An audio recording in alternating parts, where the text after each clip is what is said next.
네, 여러분 안녕하십니까. 연구만 토크쇼 직설 임종윤입니다. 주말 잘 보냈습니까? 확실히 좀 쌀쌀해졌습니다. 오늘 부동산 얘기해보겠습니다. 분양가 상한제가 지난달 6일 날 시행이 됐으니까 이제 한 달 조금 더 됐죠. 상한제 시행을 앞두고 오르던 서울이나 수도권의 집값이 상한제 발표 이후에 정부가 기대했던 대로 안정세로 돌아섰는지 싶습니다. 많은 국민들께서 그렇게 생각하지 않으실 것 같습니다. 실제로 수치가 그렇게 보여주고 있습니다. 오히려 부산 등 그동안의 조정 지역이나 이렇게 규제 대상적으로 묶여있다가 풀렸던 지역들이 있었는데 그쪽 집값들이 아주 요즘에 상당히 좀 들썩거리고 있다고 합니다. 서울에서 그 동네 집 살려고 내려가는 분들도 계시고 있다고 하니 이걸 어떻게 해석해야 될지 싶습니다. 정부 정책은 집값을 안정시켜 서민들의 내 집 마련을 돕겠다. 조금 더 확대를 하면 주거의 안정을 도모하겠다. 이걸 겁니다. 현실은 좀 반대로 가고 있습니다. 내 집 마련은 점점 힘들어지고 있고요. 주거 안정도 주거 불안정 쪽에 가깝습니다. 정부 부동산 정책에 대한 국민들의 신뢰는 이 정도라면 바닥을 뚫고 지하로 내려갈 기세입니다. 분양가 상한제 한 달을 지난 걸 계기로 해서 최근 부동산 시장 상황을 한번 점검을 좀 해보겠습니다. 정부 정책 이제 반환점을 돌았는데요. 정부 정책도 좀 한번 살펴보고요. 실효성 따져보는 것도 뭐 필요합니다만 이렇게 가는 게 과연 적절할지 아니면 어떤 대안이 있을지도 한번 민간 차원에서 저희가 한번 생각을 좀 해보도록 하겠습니다. 샵 3698로 여러분들 부동산에 대한 말씀들 듣도록 하겠습니다. 오늘 세 분 모셨습니다. 오른쪽으로 두성규 박사 모셨습니다. 어서 오십시오, 박사. 안녕하세요. 예, 왼쪽으로 김규정 위원 나오셨고요. 어서 오십시오. 안녕하세요. 예, 마지막으로 김인만 소장 나오셨습니다. 어서 오십시오. 안녕하세요. 김익만 부동산 연구소이기 때문에 그냥 김익만 소장 이렇게 말씀드렸습니다. 두 번 반복하는 것 같아서. 오늘 리포트가 없어서요. 바로 들어가겠습니다. 일단 집값이 얼마나 올랐는지 제가 질문을 집값이 얼마나 올랐는지로 말씀을 드립니다. 이제 그거는 뭐 이 부분에 대해서는 여러분들한테 뭐 집값이 올랐습니까 내렸습니까라는 말씀드릴 필요가 없기 때문에 이렇게 아예 질문을 드리겠습니다. 먼저 김인만 소장한테 서울, 강남, 강북 지역 이렇게 좀 먼저 여쭤보죠. 어땠습니까? 이게 뭐 뉴스 많이 보시다시피 뭐 0. 몇 프로 올랐다, 몇 프로 올랐다 느낌이 안 오는데요. 그렇죠. 그냥 아파트 이름을 그냥 톡 그게 까서 제일 좋습니다. 말씀을 드리면 개포주공 1단지 15평 같은 경우는 한 5억 정도 올랐고요. 대책 그때 얼마였는데 전에? 그때가 5억 정도 올랐는데 22억인가? 22, 그 예를 들어 정도에서 20억 정도 하던 20억에서 25억 정도 올랐고요. 예, 예. 뭐 비강남 지역들도 뭐 그냥 1억에서 2억 정도는 기본적으로 다 올랐고요. 그게 최근 한 달 사이입니까? 최근 1년 사이입니까? 1년이 아니고요. 한 달 사이라는 두 달 정도. 한두 달 사이에 그냥 대책이 바로 발표된 건 아니잖아요. 발표된다고 분위기도 조성되고 있는데 상승폭이 너무 가파릅니다. 알겠습니다. 왜 그런지는 조금 이따 여쭤보기로 하고요. 그다음에 강북 지역은 좀 대표적으로 몇 군데 좀 지정을 해주시면. 강북 지역도 뭐 마포 쪽은 말할 것도 없고요. 한 달 사이에 1, 2억은 기본 뭐 마포 레미안 푸르지오라든지 뭐 자이라든지 이런 아파트들 대표적인 새 아파트들 또 기본적으로 올랐고요.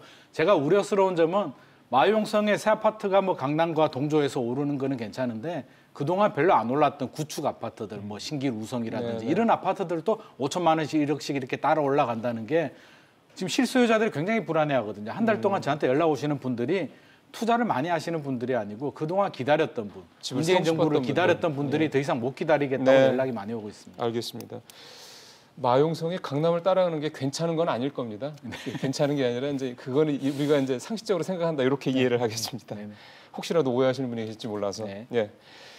두 박사님한테 수도권 좀 여쭤볼까요? 예. 과천, 뭐 용인, 뭐 성남, 뭐 네.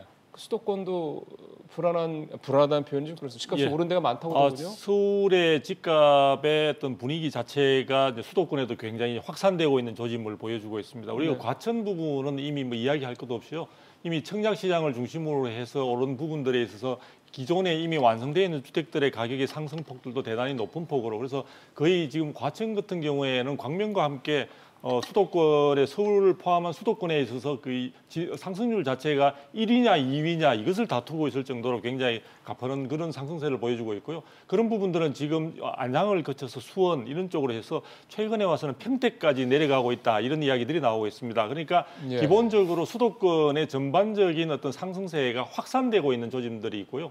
또한 이 부분과 함께 또 우리가 눈여겨볼 부분은 기존에 사실은 경기도나 수도권의 경우에서는 미분양이 제법 적지 않게 있었습니다. 예. 그런 부분들에 있어서 미분양 물량도 상당 부분 지금 해소되는 그런 양상들을 보여주고 있습니다. 네. 그래서 전국의 미분양 물량이 전체적으로 한 6만 3, 4천 가구 정도 됐는데요. 최근에 와서 이런 부분들이 많이 사실은 시장에서 해소되면서 5만 6천 가구까지 줄어드는 그런 모습을 보여주고 있거든요. 알겠습니다. 그래서 상당히 수도권에도 이 서울뿐만 아니라 굉장히 가격 상승 오름폭이 크게 확산되고 있다. 이렇게 말씀드릴 수 있습니다.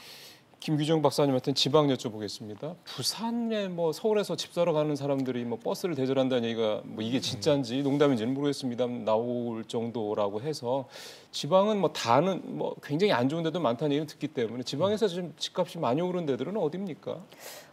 대표적으로 최근 한 5, 6년 정도 계속해서 좀 하방 압력을 받던 곳들이 바닥 다지는 모습입니다. 아, 그래요? 뭐 창원이라던가 거제라던가 경상권에서 지역 경제나 중심 되게 안 산업 좋은 데인데? 안 좋으면서 네. 이제 좀 가격이 많이 빠졌던 곳들이 사실 올해 상반기 지나면서 좀 침체됐던 산업들의 네. 약간 진정 기미가 보이면서 많이 떨어졌던 곳들의 하락도 조금씩 멈추는 분위기고요. 아, 조선업이 최근에 조금 반등했다는 네, 얘기가 그런 나오는 부분들이 것과 좀 맥을 같이 한다. 맥을 같이 하고 있고 예. 또 물산이라던가 아니면 좀 최근에 재정비 사업 분양 중심으로 인기가 있었던 광역 도시들 대전이나 광주나 이런 곳들의 청약까지 지방에서도 마찬가지로 좀 가격이 많이 떨어졌던 곳들이 조금씩 좀 정상화되고 있는 분위기를 보이고 있고요. 또 서울 주요 지역과 마찬가지로 해당 도시들에서 좀 학군이 좋고 교통이 좋고 좀 살고 싶어하고 거주하고 싶어하는 이런 새 아파트 중심의 주거지가 몰려 있는 곳들에서 다시 좀 상승 분위기가 나타나고 있습니다. 지방에서. 네, 부산 같은 경우는 말씀하신 것처럼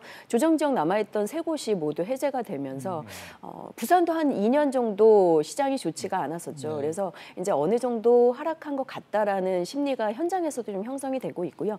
제가 볼 때 절대 주도 세력은 아니지만 외지의 투자 수요도 조금씩 기웃되면서 전체적으로 상승 압력을 지방에서도 받고 있습니다. 원정대가 있긴 있는 모양이네요. 네, 근데 제가 볼 때는 전체적으로 수요가 다 원정대까지는 그러게요. 아닌 것 같고요. 현지에서도 실수요자들이 지방에서마저 움직이고 있다라는 게 좀 주목할 부분인 것 같습니다. 왜 제가 그 말씀을 자꾸 어떻게 드렸냐면은 2017년도 파리 대책인가요? 그거 나온 다음에 왜 지방에서 서울로 집 사겠다 올라오는 분들이 꾸준히 늘고 있다. 똘똘한 한 채 때문에 그 생각이 문득 들어서 이쯤 되면 이제 지방에서 서울 올라오는 사람들은 여전히 그 수요가 있다고 하고요. 그런 상황에서 서울에서 또 지방으로 집을 사러 간다. 이를테면 이제 전국이 다 이제 이거를 투자라고 보기는 어렵잖아요. 내 집이 이미 있는 사람들이 이제 투자 차원, 투자도 그렇죠. 여러 채면은 투기로 봐야 되는 거니까 이제 투기 차원에서 전국으로 이렇게 다니는 얘기가 되니까 전국이 이제 제가 좀 표현을 좀 세게 말씀드리면 투기판이 되고 있는 게 아니라 걱정이 좀 들어서 그럽니다. 이게 에너지가 골고루가 아니라 한쪽으로 치우친다라는 게 또 걱정도 되고요.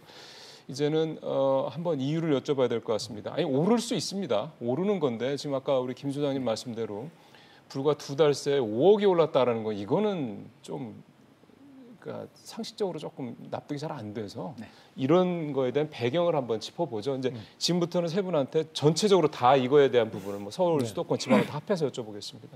김 소장님부터 먼저 그거는 좀 저는 좀 이해가 잘 안 되네. 5억이 올랐다라는 건. 이게 여러 가지 복합적인 이유가 있는데요. 가장 큰 문제는 일단 심리 밸런스가 붕괴가 된 것 같고요. 기다리다가 분양가 상한제가 나왔는데 뉴스도 그렇고 많은 분들이 앞으로 서울은 가장 문제가 주택 공급 물량이거든요. 물론 뭐 풍부한 유동 자금은 기본 베이스로 깔려 있고요. 그렇죠. 공급이 부족하다는 건 누구라도 생각하고 있는데 정부 이번 발표를 보면 예. 서울은 안정적인 공급을 유지하고 있다라고 이야기를 했는데 현실과는 안 맞는 얘기거든요. 서울은 2, 3만 호 정도 계속 공급이 되고 있지만 그 재건축, 재개발, 정비 사업이 아니면 신규 공급이 안 되는 특수 지역이잖아요. 그런데 분양가 상한제가 나왔다는 얘기는 앞으로 공급 물량이 더 줄어들 것이다. 종합부동산세도 마찬가지고요. 그 학문, 부동산을 잘 모르는 일반인들도 서울이 공급 물량이 부족하다. 앞으로 더 부족해질 거라는 걸 다 알고 있는데 이런 상황에서 이제 정부에서 나올 대책들은 다 나왔다. 더 이상 못 기다리겠다. 또 저는 가장 문제가 정책의 일관성이라고 보는데 이번 11.6 대책이죠. 11.6 대책을 보면 분양가 상한제가 그 대책 나왔잖아요. 분양가 상한제가 발표가 됐는데 추가로 뭐가 됐냐면 지방, 부산 조정 대상 지역 세 곳을 빼줬단 말이에요. 저는 그게 굉장히 잘못된 시그널을 줬다. 왜냐하면 문재인 정부가 항상 하던 말이 있습니다. 우리는 절대 시장 상황에 따라서 규제를 뭐 안 좋으면 풀어주고 이런 거 안 한다. 일관성 있게 추진한다라고 했는데 결과를 열어보면 부산이 한 2년 정도 시장이 안 좋으니까 바로 풀어줘 버렸단 말이에요. 그렇죠. 많은 수요자들이 기다리면 또 풀어줄 거야. 시장이 안 좋아지면 풀어지니까 지금 투자해서 최대한 올려서 돈을 벌고 안 좋아지면 버티면 또 풀어준다라는 굉장히 잘못된 인식을 가지게 됐다. 그래서 심리적인 밸런스가 붕괴되면서 집주인들은 매물을 회수하고 또 실수요자들은 불안하죠. 2년 반을 기다려왔는데 이제 와서 나올 대책도 별로 없어 보이는데 집값은 또 오르니까 이제 와서 거래량은 줄어들었어요. 거래량은 줄어들었는데 한두 개 거래되니까 한 개 거래될 때마다 1억씩 올라가거든요. 그래서 제가 볼 때는 굉장히 좀 잘못된 비정상 상황인데도 불구하고 이렇게 이게 시세가 되어버리니까 또 언론에서라든지 많은 분들이 인정을 해버리니까 이게 또 너무 빠르다. 너무 높다. 현장 부동산들도 굉장히 당황하고 있거든요. 이게 바쁘기만 바쁘고 사실 돈이 안 되거든요. 그러다 보니까 굉장히 우려스러운 부분인데도 제가 볼 때는 뚜렷한 해결책이 안 보이니까 더 답답한 상황입니다.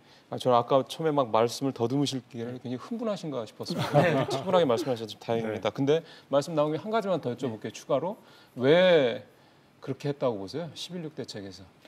정부가 왜 발표를 했냐고? 아니 부산은 왜 풀어주고 왜 서울은 풀어주고 이렇게 했다고 생각하세요? 그냥 그거는 김 소장님 개인 생각을 여쭤보는 겁니다. 저는 많은 사람들이 그렇게 생각하거든요. 이게 뭐 진보 정권이면 규제를 하고 보수 정권이면 규제를 풀고 하는데 저는 그건 아니라고 보고요. 메커니즘이 있다라고 봐요. 상한선 이상으로 오버슈팅이 되면 규제를 강화시키고요. 내려가면 규제를 풀어주게 되는데 그런 메커니즘을 따르다 보니까 시장 분위기가 안 좋아지면 풀어주고 과열이 되면 묶어주는데 이번에도 그 메커니즘이 작용이 됐다. 근데 저는 이번만큼은 좀 일관성 있게 갔으면 좋지 않았을까. 근데 뭐 이미 일관성 있지 않죠? 자, 이번에 김규중 위원님 먼저 여쭤볼까요? 어떻게 보세요? 이런 상황을. 여러 가지 이유가 있을 텐데요. 일단은 제가 주목하는 부분은 주택 거래 시장이 너무 좀 지금 비정상적이다라고 보여져요. 일단 아까 말씀 주신 몇 개 사례에서 이제 서울 중심의 고가 주택들이 진짜 호가가 자고 일어나면 막 오르고 있는 상황인데도 매물이 없어서 이제 사지 못하고 계속 대기하고 있는 수요들이 전화를 하고 뭐 이런 상황이란 말이죠. 그래서 근데 그렇게 비싸도 그러니까 아까 개포가 15평이라고 그러셨잖아요. 그게 22억에서 27억이 됐는데도 사겠다는 사람이 있다는 거예요? 재건축을 하게 되면 좀 더 높은 가격의 새 아파트를 갖게 될 거다라는 잠깐 제가 부연 설명을 드리면 영등포 신길 뉴타운 있잖아요. 지금 한 13억에서 15억 정도 하거든요. 34평이. 주민들 얘기를 들어보면 가지고 있는 분들이 우리는 20억 간다라고 이야기를 하거든요. 그런 상황입니다. 김 박사님 말씀하시죠. 그래서 지금 정부가 이제 써왔던 시장 안정책 중에 다주택자들의 양도세 중과를 해놓은 부분들 또 그리고 이제 주택 임대사업 등록을 유도해서 이제 공식적인 임대사업을 세금 제대로 내고 해라라고 한 부분들을 통해서 사실상 시장에 매물이 나오기는 굉장히 어려운 상황이에요. 잠겨 있다는 얘기군요. 양도세 때문에 뭐 팔려고 해도 사실 팔기가 어려운 일단 당장 양도세 내는 것이 되게 아까운 상황이니까요. 그렇죠. 그리고 임대사업은 장기 이제 의무 기간이 걸려 있어서 또 미니멈 8년인가요? 그렇죠. 지금은 기본적으로 단기가 없다고 보셔야 되기 때문에 8년 이상 하셔야 되는 상황이어서 시장에 사실 매물 회전이 거의 안 되는 상황인데 수요자들은 지금 금리도 워낙 싸고 최근 가격이 오른 걸 눈으로 매일 보고 있기 때문에 계속 이제 투자를 하려고 하고 있는 상황이죠. 그래서 매물이 전혀 나오지 않고 거래가 안 되는데도 더 호가는 오르는 이런 좀 비정상적인 구조가 지금 시장에서 나타나고 있는데 이게 해결이 되지 않으면 단기간 가격이 계속 더 오를 수밖에 없는 구조로 보여지고요. 그 근본적으로는 수요자들이 아까 이제 잠깐 투기냐 투자냐도 말씀을 하셨는데 지금은 사실 투기 투자를 나누기가 더 어려운 상황인 것 같습니다. 실제로 지금 기업 경기 이제 침체 구조에서 투자할 대상이 없는 상황에서 금리까지 싸서 이자 부담도 적기 때문에 수요자들이 사실 눈으로 확인할 수 있는 확실한 수익성이 보장되는 주택 부동산 쪽에 투자를 할 수밖에 없는 그건 사실은 당연한 거예요. 상황이거든요. 그래서 저라도 사실 수익을 내고 싶다면 지금 부동산을 둘러볼 수밖에 없는 상황인데 그러다 보니 수요자들이 이미 주택을 좀 투자의 대상으로 보고 20, 30대까지 연령대가 낮아지면서 시장에 계속 진입을 하고 있는데 어떻게 보면 저희가 시장을 이해하고 수요를 이해하는 시선이나 정책들은 좀 너무 올드한 상황인 게 아닌가. 뒤쳐져 있다 보니 수요 심리라던가 이런 걸 제대로 읽지 못하고 시장의 흐름도 좀 원하는 대로 이제 컨트롤되거나 정책이 효과를 내지 못하는 상황으로 보여집니다. 그래서 시장에 대한 대대적인 저희가 이제 좀 이해나 손질이 좀 필요해 보이는데 그게 좀 쉽지는 않은 건 사실입니다. 아까도 말씀하셨지만. 그러니까 우리는 쉽지 않은 얘기를 해야 돼요. 그렇죠. 그래서 선택은 정부가 하는 거니까. 근데 그것마저도 우리가 얘기를 안 하면은 이제 우리가 전문가라고 얘기하기가 좀 어렵겠죠. 그래서 오늘 저희가 세 분을 모셔서 사실 어려운 말씀을 듣는 거고 그냥 뭐 시장의 집가 어디 많이 올랐다는 얘기는 안 모셔도 돼요. 저희도 그렇죠. 얼마든지 할 수 있거든요. 그래서 오늘 그 부분 때문에 세 분이 굳이 모신 거고 아까 김 위원님 올드한 접근이라는 방식은 정부의 부동산 정책이 그렇다라고 이해하면 되는 거죠. 그렇죠. 지금 계속해서 이제 주택을 투기 대상으로 보지 말고 투자 대상이 아니고 네. 뭐 이렇게 이제 주거의 기본 어떤 부분으로 봐야 기조를 되는 건데. 잡고 주택이나 부동산 투자를 굉장히 좀 이제 강하게 말하면 범죄적인 이슈로 이제 그쵸. 좀 몰고 가고 있는 상황인데 실제로 시장 수요자들은 지금 부동산 자산 또 신규 아파트 이런 것들을 완전히 좀 투자 대상으로 인식을 맞아요. 하고 있는 것으로 이해가 네, 되거든요. 네, 그래서 네. 이런 변화를 저희가 좀 제대로 파악하지 못하면 계속해서 좀 성공적인 정책 예. 효과를 내기가 쉽지 않을 것 같다라는 우려가 있습니다. 예, 두 분이 말씀을 많이 하셔서 우리 부 박사님께서는 가급 좀 중복 안 아, 되는 그럼요. 차원에서 이제 예. 두 박사님의 좀 현재 시장 판단을 좀 듣고 예, 싶습니다. 귀한 시간이기 때문에 제가 보기에는 이미 이제 분양가 상한제를 시작하기 전부터 이미 이제 조짐이 많이 나타났었죠. 그래서 아마 정부가 생각했던 것보다 분양가 상한제의 효과는 상당히 반감될 것이라는 그런 이야기는 전문가들 사이에도 많이 있었습니다. 그래서 6월 달부터 이미 그런 조짐들은 조금씩 나타났을 거예요. 그런데 제가 볼 때 이런 부분들이 결과적으로 보면 분양가 상한제 이후에 시장은 역주행하고 있다 이래도 과언이 아닐 정도고요. 그렇죠. 그런 부분들에 대해서 저는 분명한 책임의 어떤 근원은 뭐냐면 정부의 정책 당국자들이 현실 감각이나 현실 인식 자체가 굉장히 뭔가 제대로 잘못되지 않았나 이래 보여집니다. 그리고 지금 그거는 좀 설명해 주셔야 됩니다. 그냥 비판을 하시면 그렇죠. 왜냐하면 이미 시장에서도 충분히 과거에 이제 예를 들어 분양가 상한제 같은 경우에는 역대의 그런 성공 사례가 분명하게 없었던 상황에다가 분양가 상한제가 시행되기 전부터 예를 들면 원래 6월 달부터 분명한 가격 상승 조짐, 즉 분양가 상한제가 예고되어 있음에도 불구하고 시장 상황에서는 오히려 가격이 오르는 부분에서는 뭔가 왜 이러한 원인이 왔을까에 대해서 사실은 충분한 더 검토가 있어야 되는데 그런 검토 없이 분양가 상한제가 마치 시장에 있어서 가격 안정을 위한 만병통치약인 것처럼 선전도 했었고 또 그런 부분들을 내놓았기 때문에 저는 시장이 그 부분에서 사실 그 부분을 간과하고 그냥 역주행하고 있는 상황들이 아닌가 이래 보여집니다. 예. 그리고 실질적으로 지금 이런 시장 상황에서 그 상승폭이나 이런 부분들이 점점 시간이 갈수록 커지고 있는 것은요. 조금 전에 말씀하시던 투기 수요다, 투자 수요다 이런 부분들과 함께 기존의 여유 있는 자금들뿐만 아니라 실수요자들이 불가피하게 불안감으로 인해서 움직이고 있기 때문에 시장 상황이 더욱더 악화되는 그런 양상들을 보이고 있지 않느냐 이런 생각이 듭니다. 그래서 제가 볼 때는 정부 자체가 이러한 부분의 효과 부분에 대해서도 의심이 많이 가는 분양가 상한제를 굳이 시행을 하고 또 시행 부분에 있어서도 최근에 보니까 뭐 추가 이야기 나오는데 아니 지금 효과 부분에서도 지금 전혀 시장을 어지럽혀 놓은 상황에서 추가적인 것을 낸다면은 시장 상황은 더욱더 혼돈의 상황으로 저는 빠져들지 않을까. 그래서 정부가 제가 볼 때 이거는 조금 먼저 이런 이야기가 되겠습니다만 일단 현재의 시장 상황에 대해서 정말 냉정하고 엄정하게 한번 살펴보는 그런 반성의 시간이 저는 먼저 필요하다고 생각이 듭니다. 그 질문은 따로 드려야 됩니다. 알겠습니다. 뭐 정부가 생각하는 것들이 왜냐하면 김상조 실장도 얘기를 했고요, 김은미 장관도 얘기를 했기 때문에 뭐 박선호 차관도 얘기를 다 했습니다. 그래서 그 부분에 대해서는 저희가 질문을 따로 드려서 따로 세 분 말씀을 좀 별도로 드려야 되고요. 분양가 상한제 한 달에 대한 평가를 저희가 일단 하고 있기 때문에 그거에 대한 마무리 작업을 좀 하겠습니다. 이제 개별 질문 하나씩만 드리겠습니다. 이거는 따로 공통으로 여쭤보지 않겠습니다. 김 소장님, 청약가 좀 높여놨다는 지적이 나와서요. 이거는 어떻게 해석을 하면 됩니까? 짧게 한 말씀 부탁드립니다. 이게 사실 공급 물량이 많지는 않은 상황에서 많은 사람들이 로또 아파트가 되죠. 이제 당첨만 되면 주변 시세보다 낮은 데니까 로또가 되니까 사실 굳이 당첨을 안 받아도 되는 분들까지 몰려드는데 사실 청약 가점제를 보면 무주택 기간과 통장 기간과 부양 가족으로 하는데 나이 드신 분들, 가족을 구성하고 나이 드신 분들이 절대적으로 유리하게 되어 있거든요.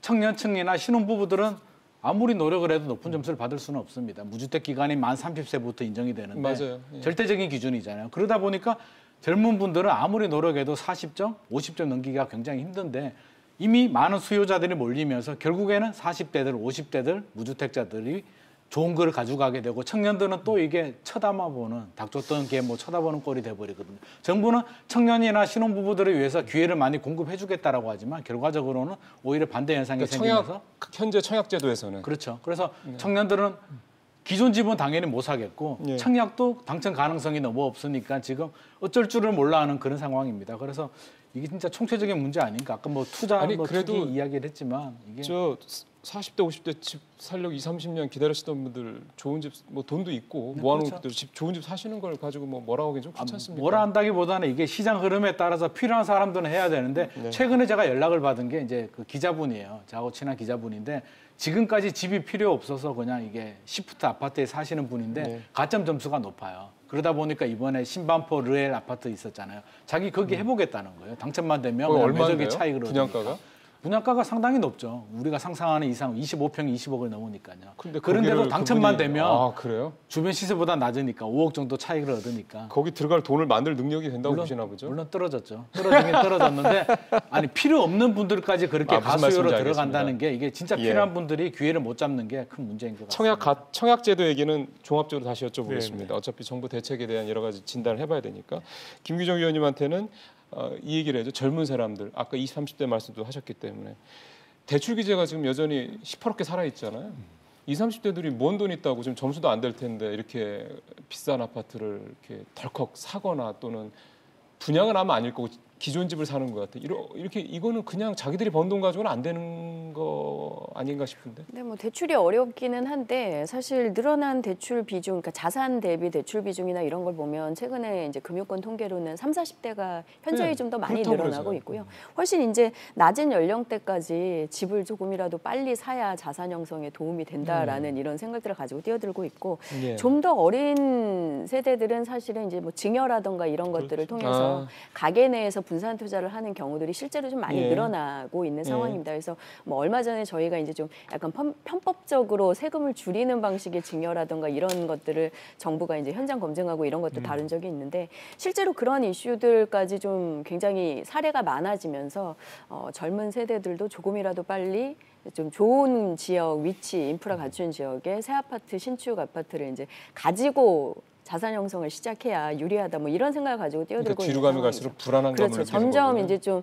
좋은 자산을 형성하는 데 불리해진다는 생각들을 가지고 조바심을 내고 있는 상황이라고 볼 수 있고요. 예. 대출 부분 같은 경우에는 아무래도 젊은 분들이 자산 규모라든가 소득 규모가 낮고 하니까 이제 좀 절대적으로 대출을 많이 받을 수 있는 건 아닙니다만 뭐 신혼부부라든가 생애 최초라든가 이런 대출들은 또 상대적으로 이제 열려 있는 부분들이 있다 보니까 어쨌든 젊은 세대들도 이제 좀 금리도 예. 낮고 하니 대출을 이용해서 계속해서 주택 투자를 하고자 한다는 거고요. 이제 결국은 목적은 집이군요. 그쵸. 그래서 예. 자산을 아무래도 키우겠다는. 제일 환금성도 좋고 접근하기도 쉽고 관리하기도 쉬운 자산이다라고 이해를 하는 것 같습니다. 예.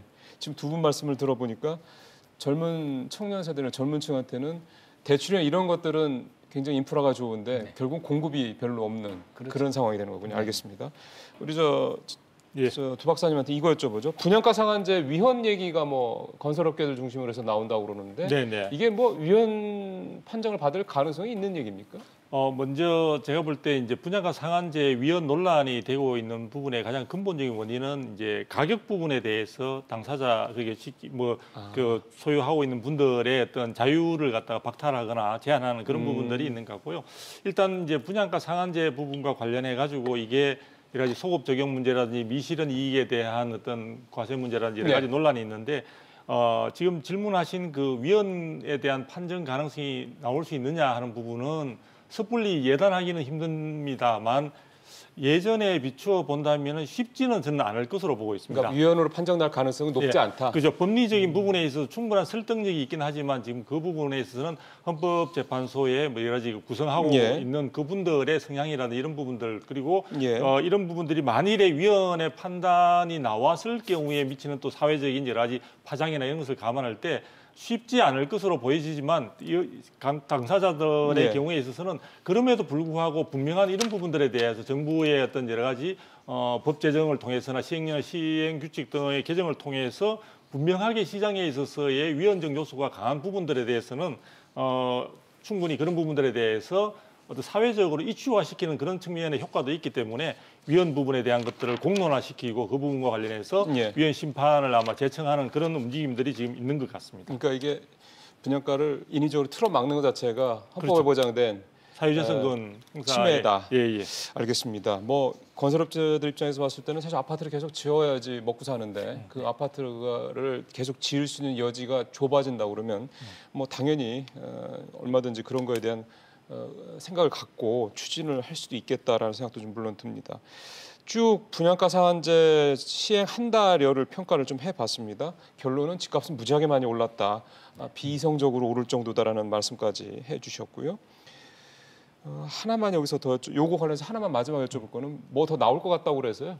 그냥 이거 깊게 얘기하지 마시고요. 내가 생각할 때 나온다면 이 정도 나오지 않겠냐. 그 예상만 해주십시오. 그리고 나서 이제 다른 질문으로 넘어가겠습니다. 우리 두 박사님부터 나온다면 뭐 나올까요? 한두 가지만 딱 집어주시면. 네, 나올 만한 거는 저는 뭐 거의 없다고 보여집니다. 지금 뭐 전월세 시장에 대한 규제 강화 부분 이야기가 나오고 있지만 결과적으로 지금 언급되고 있는 거 보면은 추가적으로 나올 건 없다. 왜?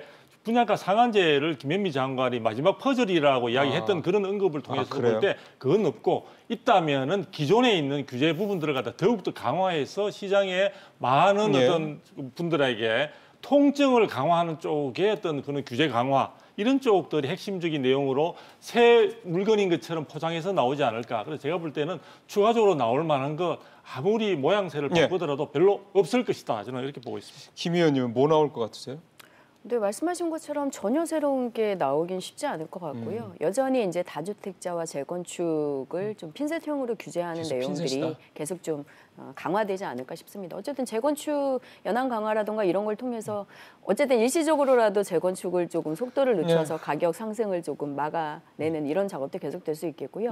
다주택자 대상으로는 지금 어쨌든 국회만 정상화되면 그 뭐 전월세 상한제나 계약기준 청구권 같은 임대주택 등록돼 있는 다주택자분들에게 어쨌든 영향을 미칠 수 있는 그런 규제들 이제 법안 통과될 가능성이 높다라고 보여지고요. 그리고 뭐 지금 어쨌든 재건축이라던가 이제 뭐 다주택자 관련된 분상제 포함해서 규제를 계속 모아내고 있는 상황이거든요. 공시가 이제 좀 현실화를 더 높이는 부분들도 하면서 계속해서 영향을 받는 분들은 지금 2년 동안 보여준 주요 정책의 타겟이었던 분들이 계속 동일하지 않을까 싶습니다. 예. 지금 그 말씀 잠깐 하셔서 저희가 딱 질문 드리려고 했는데 이번 주에 부동산 공시가격 신뢰도 강화 종합대책. 아이고 기네요. 요거 나올 예정이라고 합니다. 뭐 대략 내용 현실화율을 높이는 시세 대비 공시가격 현실화율을 높이는 내용이라고 합니다. 자, 김희만 수장님께서는 두 분이 앞에서 김을 확 빼놓으셔가지고 뭐 나올 거 있을까요? 뭐 더 이상 빠질 김도 없고요. 이미 새로운 대책은 과거 사례를 보더라도 이미 2년 반 동안 다 나왔고요. 아마 나왔던 대책들이 더 강화될 텐데 아마 양도세, 비과세 요건 더 강화될 것 같고요. 대출 규제 더 강화될 것 같고요. 결국에는 규제를 더 강화하는 방향으로. 사실 공급 확대도 이제 3기 신도시 발표가 됐고 잘 이행하는 것만 남았거든요. 그래서 정부 입장에서는 굉장히 좀 답답할 수는 있을 것 같은데 결국에는 더 목을 쫄 것 같습니다. 예, 세 분 다 더 줄 거다. 그러니까 기존의 규제 일변도의 부동산 정책에서 큰 변화가 없을 거다라고 말씀을 하셨습니다.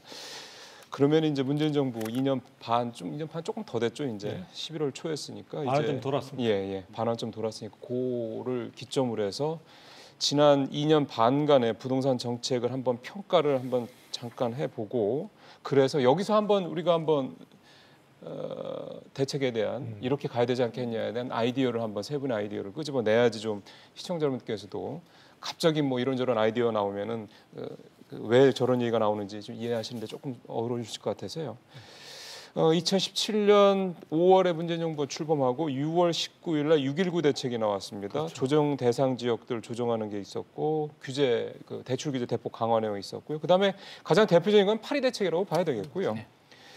그다음에 뭐 2017년도에 여러 개 나왔습니다. 주거복지 로드맵, 임대주택 등록 활성화 등등등 쭉 나왔고요. 2018년도 작년으로 넘어와서 2002월에 재건축 안전진단 대폭 강화하는 내용 나왔죠. 그때 조금 이제 시장 분위기가 조금 가라앉는 분위기가 나타나기 시작해서요. 그러다가 이제 6월달에 박원순 서울시장이 용산, 여의도 요 마스터 플랜 얘기했다가 이제 집값도 확 불을 땡겼습니다. 잘 아시는 것좀 기억나실 겁니다. 1년 조금밖에 안 지나서. 그다음에 뭐 종부세 개편 얘기 잠깐 나왔다가 종부세가 나왔는데 찔끔이었죠. 그러면 다시 이제 바람이 불기 시작을 했습니다. 그리고서 9.13 대책이 2달여 뒤에 나왔고요. 종부세 더 강화하는 이런 내용이었고 쭉 뭐 신도시 나오고 하다가 올해 넘어와서요. 올해 넘어와서 역시 제일 히트는 이 민간 물론 저 3기 신도시 발표한 거 하고 그다음에 이제 지난달 초에 나온 분양가 상한제라고 이제 정리를 제가 좀 빠르게 해드렸습니다. 아마 대략 기억들이 나실 겁니다. 시청자 여러분께서도. 자, 근데 제가 수치 하나만 제가 조금만 더 말씀을 드리면 수치 하나 말씀을 드리면 2015년부터 서울은 현재 올해까지 6년째 집값이 계속 오르고 있고요. 참고로 작년에 13.5% 올랐던 게 올해는 현재 한 1.8% 정도 올랐다고 합니다. 반면에 수도권은 2014년부터 오르기 시작해서 작년까지 역시 6년 연속 올랐고요. 연간 단위로 6년 연속 상승한 거는 서울이나 수도권 다 처음이라고 합니다. 올해 서울은 강남이 2%, 강북은 1.5% 정도 올라서 역시 6년 연속 강남이 앞서가는 모습을 보이고 있습니다. 수도권도 뭐 GTX 호재, 뭐 조정 대상 지역 해제 뭐 이런 이유들 때문에 집값이 오르고 있다. 이렇게 일반적인 해석들이 나오고 있어서 제가 좀 길게 말씀드린 거 양해해 주시고 지금부터 그래서 이제 세 분 말씀을 이렇게 충분히 듣겠습니다. 13번 나왔고요. 네. 13번 정책의 다 초점은 집값을 안정시키겠다. 그래서 서민들의 내 집 마련을 돕겠다. 주거 안정을 강화하겠다. 뭐 이런 내용들입니다. 집값은 근데 그렇지는 않은 것 같습니다. 자, 왜 그런지 어떤 특정 포인트를 집어서 이렇게 말씀해 주시면 조금 더 시청자분들 이해하시는 데 도움이 될 것 같습니다. 우리 김 의원님부터 13번의 대책들이 쭉 있었는데 어떤 대책이 특히 나는 더 시장과 좀 언밸런스가 생겼다라고 보세요? 딱 뭐 8인이 913이니 뭐가 좀 더 안 좋았다 뭐 이렇게는 저는 좀 말씀드리기는 좀 애매할 것 같고요. 제가 볼 때는 서울 집값을 잡는 데 집중한 핀셋형 정책이 사실상 실패다. 예, 좀 결과가 좋지 않았던 것으로 봐야 될 것 같습니다. 일단 저희가 서울 집값을 잡기 위해서 핀셋형으로 뭐 예. 금융 규제, 재건축 규제, 주요 규제들을 이제 몰아넣고 예. 다주택 투자를 막는 작업들을 한 건데 사실상 그 결과를 2년 정도 지나고 나서 현재 보면 저가 지역이나 지방 쪽은 굉장히 부동산 시장이 망가져버린 그러니까요. 상황이고 계속해서 이제 서울 쪽은 더 투자자들이 좀 더 투자할 만한 대상으로 인식이 되어버린 상황이거든요. 똘똘한 한 채 쉽게 그렇죠. 생각하면 되죠. 예. 이제 양극화 같은 것들이 뭐 쉽게 표현해서 이제 점점 극명해진 상황이고요. 지금 이미 가격 격차가 뭐 서울 주요 지역과 서울 외곽 또 수도권 경기 지역 또 지방까지 이게 나눠놓고 보면 너무 이제 가격 격차가 많이 벌어져서 맞아요. 제가 봤을 때는 지금 어떤 정책으로 잠깐 손질을 해서 이런 것들이 균형감 있게 정상화되기가 좀 쉽지 않아진 상황까지 되는 것 같습니다. 그래서 네. 규제를 하면 할수록 핀셋형 규제를 하면 할수록 이제 자금력이 있고 투자하실 수 있는 수요나 자금은 계속해서 가격이 비싸더라도 서울로. 규제가 있더라도 세금이 있더라도 그 이상의 수익률을 수익을 보여주고 낼수 있는 상품이나 지역으로 집중이 될 수밖에 없는 상황이고요. 그게 서울이고 강남이고. 그렇죠. 그렇게 예. 돼버린 거고 지금 그러다 보면 이제 사실상 이제 정부가 계속 일관적으로 기저에서 추진해온 국토의 이제 균형감 있는 사용이나 그렇죠. 인프라 발전 뭐 이런 그렇죠. 것들도 점점 요원해지는 상황으로 가고 있는 것 같습니다. 그래서 저는 지금에 와서는 좀 핀셋형 규제에 대해서 효과나 이제 변형 부분들을 조금 더 심각하게 좀 예. 고민을 해야 될 것 같은데 아직은 좀 변할 기미가 없는 것 같습니다. 작년에 지방에서 졸업한 친구들, 대학교 졸업한 친구들 10명 중에 6명이 서울로 올라왔다고 합니다. 그 친구들이 와서 서울에서 좋은 직장을 찾은 분들이 그렇게 많지는 않을 걸 보면 뭐 알바도 하고 이렇게 좀 할 텐데 어쨌든 그 정도로 이제는 사람만 서울로 몰리는 게 아니라 집에 대한 수요까지 서울로 몰리는 상황이 되는 거군요. 자, 이 질문을 똑같이 김희만 소장님한테도 뭐가 문제였을까요? 이렇게까지 따로 노는 게. 이게 굉장히 뭐 여러 가지 요인들이 이제 글쎄요. 복합적으로 섞여져 있는데요. 일단 그 글로벌 금융 위기 이후에 유동자금 저금리가 한 10년 정도 지속이 되면서 기본적인 판 자체가 너무 돈이 많이 풀린 판이 있고요.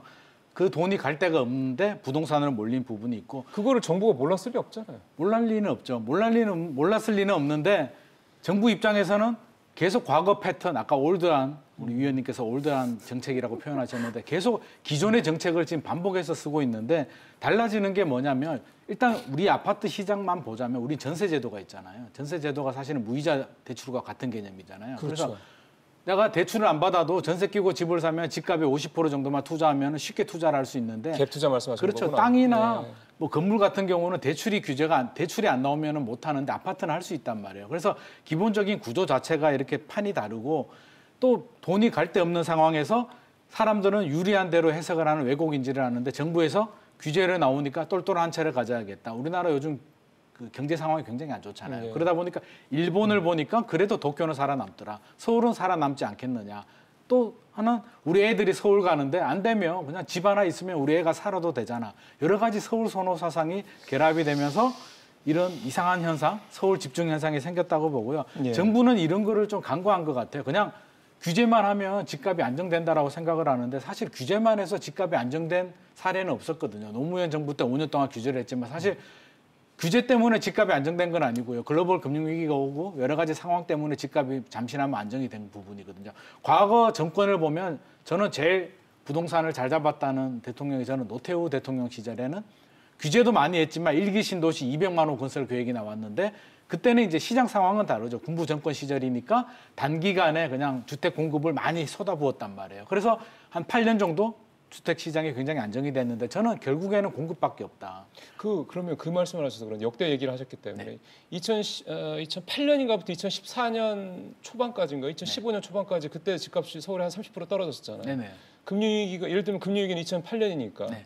그럼 그 이후에도 금융위기 여파로 봐야 되는 거예요? 아니면 정부 정책 효과로 봐야 되는 거예요? 아니면 두 가지가 합쳐졌다고 봐야 되는 겁니까? 그게 여러 가지 복합적인데 사실 2008년도 금융위기는 우리가 6개월에서 1년 정도 빨리 극복을 했거든요. 근데 네. 정책이 5년 동안 누적된 부분이 있었고요. 사실 서울 그러니까요. 집값이 IMF 이후에 2008년, 2009년도까지 계속 한 10년 정도 올랐단 말이에요. 그래서 한강 르네상스도 있었고요. 뉴타운 바람도 있었고요.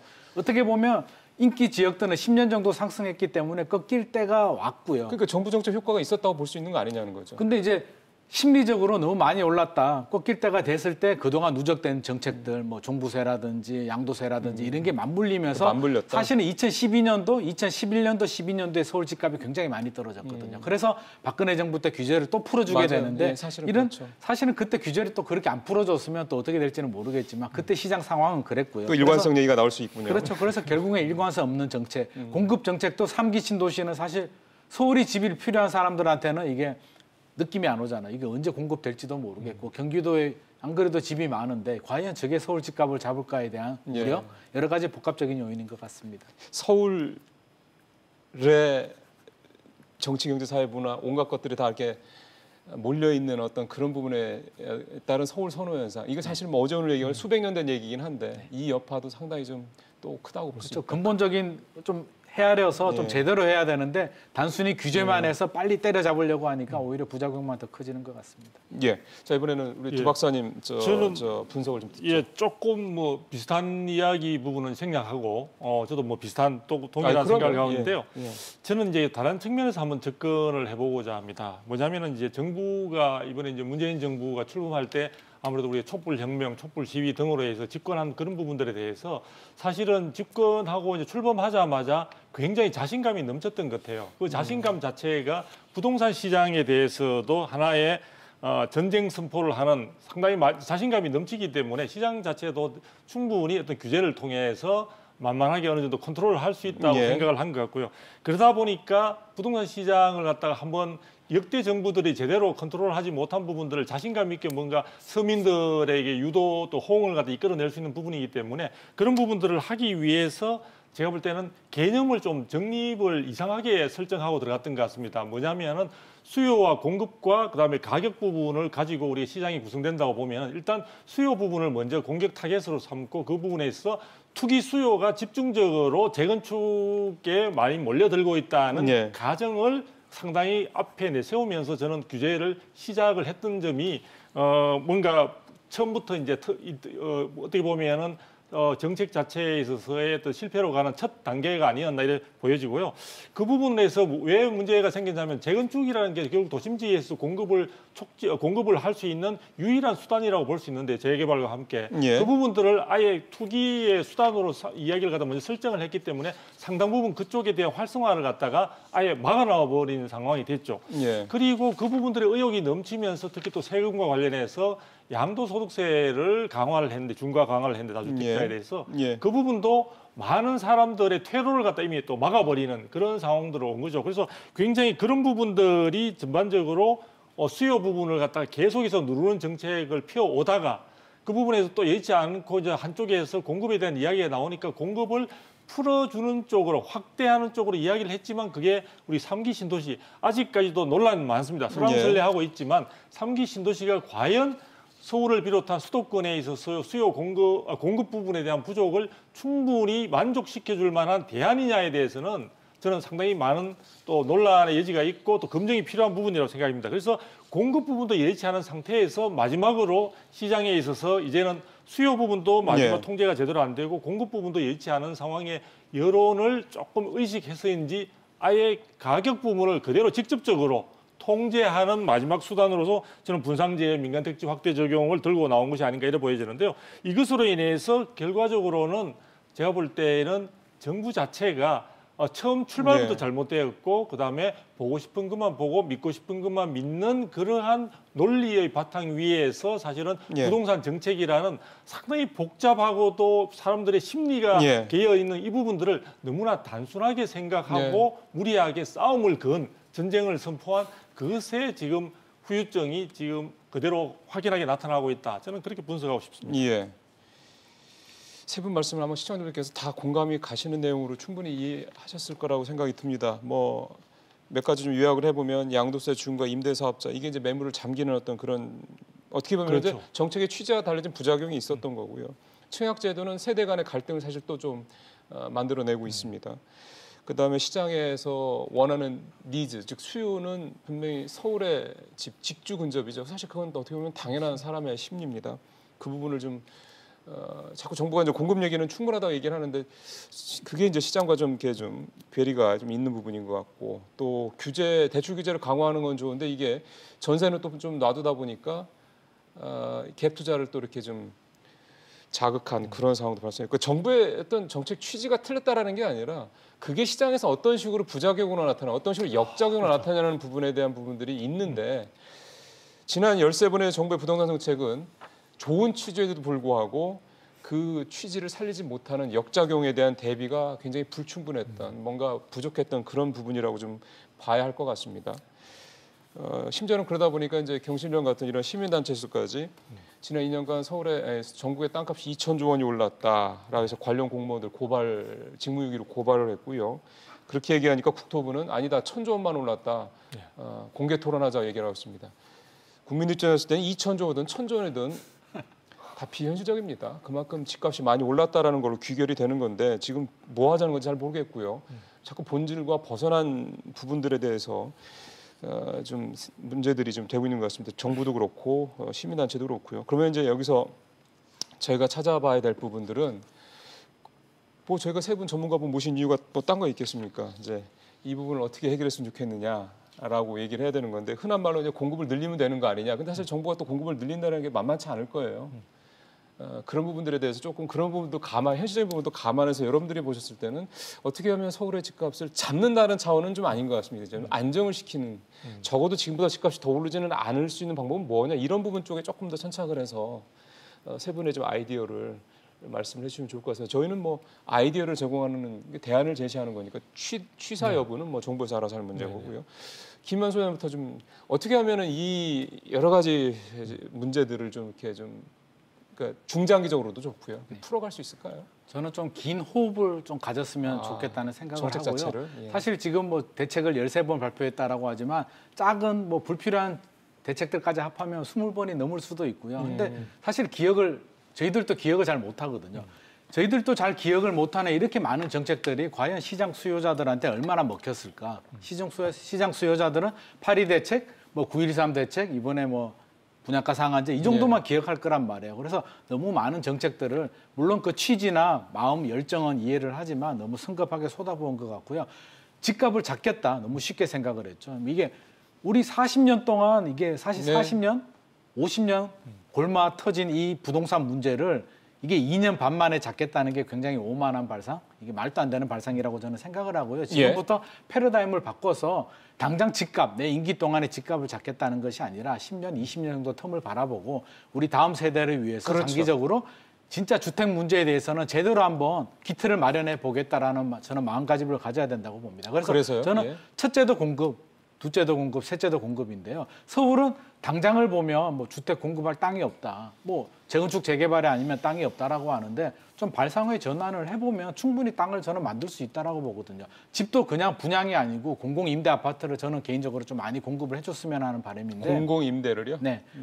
신혼부부, 청년층들이 많이 들어갈 수 있는 집을 많이 공급해줘야 되는데 서울에 땅이 없다라고 하는데 사실 저는 노력을 안 했다라고 보거든요. 쉽게 단순히 그냥 지금 나대지 상태, 집을 지을 수 있는 땅만 찾으니까 땅이 안 보이는 건데 우리 지하철만 보더라도 그 신림이라든지 뭐 성수 쪽, 용산 쪽에 보면 지하철이 땅 위로 다니는 지상 구간들이 굉장히 많단 말이에요. 그래서 걔들을 지하로 집어넣고 그 땅 위 공간을 활용한다든지 유유지 같은 거 그리고 지금 법 테두리 내에서 지으려고 하니까 잘 안 나오는데 저는 청년 임대주택에 대해서는 파격적으로 이게 뭐 규제를 풀어줘서 용도 지역 용적률도 그냥 250%, 300% 주거 지역이 아니고 뭐 준주거 지역으로 바꾸든지 상업 지역으로 바꿔줘서 용적률 뭐 800%, 1000% 청년을 위한 임대주택인데 그걸 왜 못 해주겠어요? 그거 내 동네 짓는다고 하면 난리가 나는데요.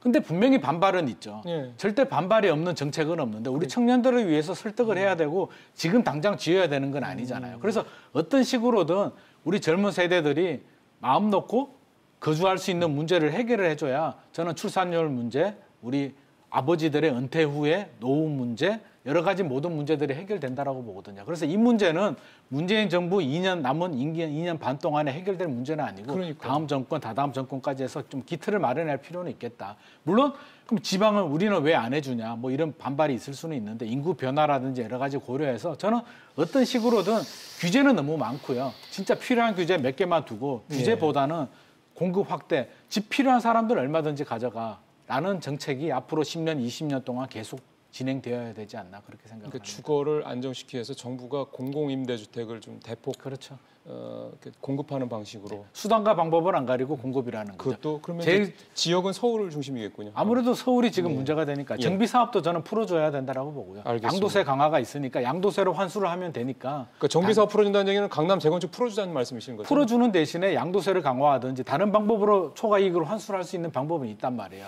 지금 정부는 정비 사업만 규제하면 얘를 풀어주면 집값이 무조건 오른다라고 하는데 정비 사업을 그렇게 규제했음에도 집값은 더 많이 올랐잖아요. 맞죠. 그건 어떻게 해석을 하겠냐는 거죠. 그래서 무조건 정비 사업이 문제고 정비 사업 자체를 문제로 보면 안 네. 된다는 거죠. 알겠습니다. 네. 재건축, 뭐 강남을 비롯한 재건축 이거에 대한 규제를 풀고 대신 그거에 대한 초과 수익은 뭐 다른 식으로 그렇죠. 뭐 임대 아파트로 수거하는 환수를 방식으로. 하든지 올려주는 만큼 다른 방법으로 또 환수하는 방법이 충분히 있다는 거죠. 예, 지금 김규정 의원님이 좀 준비하고 계시기 때문에 이제 바톤을 넘기겠습니다. 김 의원님 어떻게 해법을 좀 솔루션을 우리가 한번 찾아가 볼까요?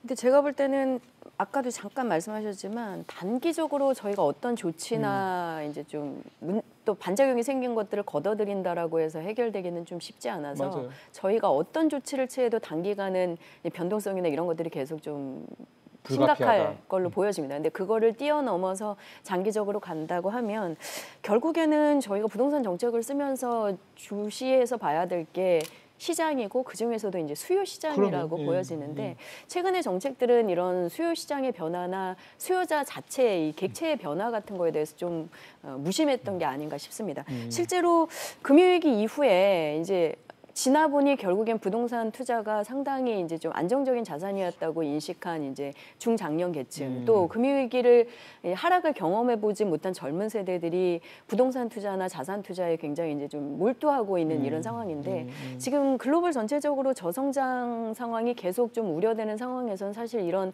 실물자산 투자가 계속해서 자산을 형성하고 늘리기 위한 주요 이제 대상이 될 수밖에 없는 상황에서 거의 전 세대에서 다 그렇죠. 걸쳐서군요. 전체적으로 그럴 수 있는데 이제 그거 자체를 너무 이제 저희가 이제 과거식으로 좀 몰아붙이고 있는 상황이고 약간 부정적인, 네, 약간 일단, 범죄 이런 식으로 보는 거. 네, 예. 저희가 또 수요 맞춤형 주택 공급이나 정책을 펼치고 있기는 한데 이 부분들이 현재 시장의 수요자들이 원하는 니즈하고는 조금 갭이 있다라는 생각입니다.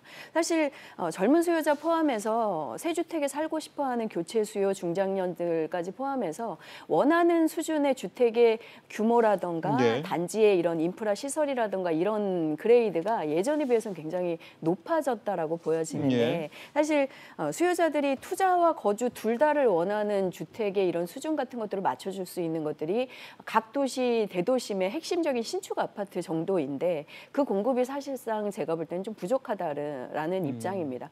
뭐 저희가 그동안 이제 공급적인 양적인 부분을 빨리 충족하기 위해서 해왔던 외곽의 택지나 신도시들로는 맞춰주기 어려운 이제 직주 근접형 새 아파트 이런 것들을 원하는 수요자들의 니즈가 워낙 강한데 그런 것들을 좀 맞춰주지 못한다라는 입장이고요. 근본적으로 예를 들어서 서울 같은 경우는 사실은 최근 한 10년 정도 아까도 여러 번 반복적으로 말씀이 나오기는 했습니다만 저희가 이제 땅의 용도를 좀 낮춰서 이제 쾌적성을 높이는 이런 일반 주거 지역 지정된 용도 지역들의 확장이라던가 정비 사업들의 이제 속도 조절이라던가 이런 걸 거치고 또 뉴타운 해제라던가 이런 이슈들이 이제 한 근래 10년 동안 계속해서 되면서 사실상 입주하는 새 아파트 총량 부족은 뭐 국토부 수치로는 보기 어렵지만 실제로 교체 수요나 순중 수요나 뭐 이런 것들을 고려하면 정비 사업을 통한 도심의 신축 대단지 공급이 지금 수요자들의 니즈보다는 절대적으로 부족합니다. 그래서 사실 이거를 또 그렇다고 시장의 불안도 잡아야 되는데 뭐 일시적으로 다 할 수는 없겠죠. 근데 실제로 이런 고급 주택의 공급들도 민간 사이드에서는 계속 해야 되기 때문에 어느 정도 이제 공급을 조금 속도를 내는 부분들이 필요하겠고요. 그 외에는 저희가 사실 주택이 굉장히 좀 저렴한 임대나 저가 주택 중심으로 굉장히 양극화로 이제 치우쳐져 있는데 아주 비싼 고급 주택까지는 아니더라도 어느 정도 수요자들의 니즈를 맞춰줄 수 있는 중급 이상의 주택들이 지금 너무 부재하다라는 생각입니다. 그것도 양극화네요. 그러다 보니 이제 좀 투자도 되고 살고 싶은 고급 부동산에 다들 무리해서 투자를 하고 있는 상황이어서 실제로 높아진 수요자들 눈높이에 맞춘 중급 이상의 주택들의 공급이 도심에서 좀 진행이 되지 않으면 지금 같은 수급 불균형이 저금리 유동성 상황에서는 당분간 잡히기가 굉장히 좀 어려운 상황이더라고요. 그렇죠. 공감이 가는 말씀인 게 지금 뭐 요즘에 웬만한 아파트 서울은 10매덕인데 그런 아파트를 과연 절반 이상 대출을 안 받고 또는 빚을 안 지고 들어가 살 수 있는 사람이 얼마나 되겠습니까? 가뜩이나 소득도 좀 제자리 걸음인데 그런 부분이 많네요. 그다음에 또 공급력이 말씀하시니까 드는 생각이 정부가 맨날 공급 충분하다는 얘기를 하는데 그러면서 근거로 드는 게 주택 보급률이 100% 넘었다 얘기를 하거든요. 근데 사실은 서울 같은 경우는 자가주택 보유율이 50%가 안 됩니다. 수도권까지 해야 50% 살짝 넘고요. 전국까지 포함해도. 그렇다면은 뭐 그러면서 다주택자들 뭐 얘기를 하긴 하는 건데 어쨌든 뭐 집을 가진 사람이 별로 없는 상황이니 그런 부분들 지금 말씀하신 그다음에 주택의 질적인 측면에서 너무 새 아파트는 비싼데 그걸 감당이 안 되는 분들을 위한 뭐 어떤 중간 정도의 주택 문제에 대한 얘기까지 우리 김 의원님 좀 아이디어를 말씀해 주셨고요. 도 박사님은 어떤 아이디어가 있으십니까? 뭐 이제 비슷한 중복되는 부분, 그 비슷한 부분도 있고 또 조금 차이가 나는 부분도 있습니다. 저는 이제 두 가지의 용어로서 제가 함축해서 말씀드리면요. 공급을 좀 활성화해야 된다. 하나는 거래를 활성화해야 된다. 이런 개념이죠. 이제 공급 활성화는 신축 이제 아파트나 이런 부분들을 중심으로 말씀을 드리고 싶은데요. 신축 같은 경우에는 결국 이제 지금 도심지 내에 공급이 충분하게 확보되지 못하고 있는 것이 현실적인 문제다. 이런 상황에서 그런 신축의 공급을 활성화시키기 위해서는 저는 현재 지금 재건축이나 이런 쪽에 있어서 각종 규제가 있습니다. 그러니까 안전진단 기준을 강화하고 있고 이러다 보니까 실제 사업 추진 자체가 굉장히 장애 요인들이 많거든요. 그 부분들을 과감하게 풀어줘서 사업을 촉진시킬 수 있도록 저는 해줘야 된다고 생각이 듭니다. 그리고 그것으로 인해서 재건축이 지금 뭐 하는 투기나 또 어떤 그런 과열에 있어서의 문제점이라고 생각한다면은 그 부분들의 이익을 환수하기 위해서 초과이익 환수제를 지금 굉장히 강하게 지금 이미 들여놓고 있는 상황이니까 정부가 제가 볼 때는 단기적으로 그런 시장 상황에 불안이 생겨날 것을 우려는 하겠지만 그걸 지나치게 저는 신경 쓰실 필요는 없다. 그리고 현재 지금 114 발표에 의하면요. 사실은 공급 자체가 2021년도에 가게 되면 올해 대비해서 약 절반 가까이로 지금 떨어질 것으로 예상을 하고 있습니다. 서울도 마찬가지입니다. 이런 상황이 된다면 현재 상황에서도 여러 가지 시장 상황의 가격 폭등 등 여러 가지 혼란이 오고 있는데 이거 준비 없이 한 2년을 경과하게 되면요. 상당히 혼란이 더 심각해질 수 있다. 그래서 저는 신축과 관련해서 충분히 공급을 활성화할 수 있는 규제를 완화해야 된다. 이런 생각을 하고요. 그다음에 그것만으로는 사실 단기간 내에 신축 물량들을 갖다 충분히 확보하기 쉽지 않으니까 기존 주택들이 구축들이 시장에 많이 나올 수 있는 환경을 조성해야 된다. 자, 그런 부분에서 제가 볼 때는 양도소득세의 높은 벽을 저는 절대적으로 낮춰줘야 된다고 생각을 합니다. 어떤 분은 그런 부분을 이야기하니까 그러면 그 주택을 가지고 있었던 사람들 혹은 다주택자들이 굉장한 이익을 남기는 게 아니냐. 지금 개인의 이익을 남기는 게 중요한 게 아니라 시장에 있어서 시장 안정이라는 궁극적인 예. 목표를 향해서 정부가 과감한 선택을 해야 된다는 점에서 말씀드리고요. 예. 그리고 양도세 관련해서는 제가 세제 관련해서 우리가 지금 굉장히 거래세 부분은 굉장히 작은 것처럼 이야기를 하는데요. 거래세가 아니라 보유세 부분은 보유세 굉장히 부분. 낮은 것처럼 이야기하는데 제가 또 오늘 방송 오기 전에 한번 봤습니다. 지금 OECD에 들어가 보시면요. 예. 재산세 부분을 사실은 GDP 관련해서 우리가 재산세 부담 비율을 보면요. 우리가 결코 낮지 않습니다. 예. 거의 세계 3위 정도에 달할 정도로 상당히 보유세 부분에서 낮지 않다는 보는 시각에 따라 좀 다르다는 점을 충분히 감안해서 예. 이 거래 활성화와 공급 활성화 이런 부분에서 저는 정부가 뭔가 획기적인 어떤 변환을 실시했으면 좋겠다 생각이 듭니다. 예. 보유세 말씀을 잠깐 하셨는데요. 뭐 또 생각이 다를 수 있으니까 저희가 지금 준비된 자료를 보면은 뭐 우리나라 보유세가 OECD 주요국의 절반 수준이 안 되는 그런 뭐 있기도 합니다. 종부세를 그래서 올릴 가능성이 높고 앞서 잠깐 말씀드렸던 것이 이번 주 중에 부동산 공시제도 개편 로드맵이 제시될 예정인데 기본적으로 올라가는 거니까 그렇게 되면 당연히 뭐 결국 세금 부담이 올라가는 쪽으로 이제 영향을 미치겠죠. 그 부분 하나 하고요. 시간을 제가 한 2분 가까이 드릴 테니까요. 또 하나를 참고해서 말씀해 주실 게 지금 다 서울이잖아요. 서울에 집중된 이 에너지를 조금 분산시켜야 되는 게 아닌가 싶어서요. 그냥 드리는 질문입니다. 이게 뭐 현실적으로 가능하다고 생각하지 않으실 수 있기 때문에 그냥 저 같은 일반인들이 봤을 때는 너무 서울에 몰리고 있으니까 뭔가 균형 발전 이런 건 둘째치고 뭔가 서울의 집값 집중되는 부분을 막기 위해서라도 지방 분산을 시켜야 될 여지가 있지 않느냐라는 생각도 좀 문득 들어서 이 두 가지 세금 문제, 보유세 문제, 뭐 종부세나 뭐 재산세 포함해서입니다. 그다음에 서울에 집중된 이 에너지를 이 열기를 좀 완화시킬 필요가 있지 않느냐라는 이 두 가지 측면을 가지고 말씀을 마지막으로 좀 세 분 말씀을 듣도록 하겠습니다.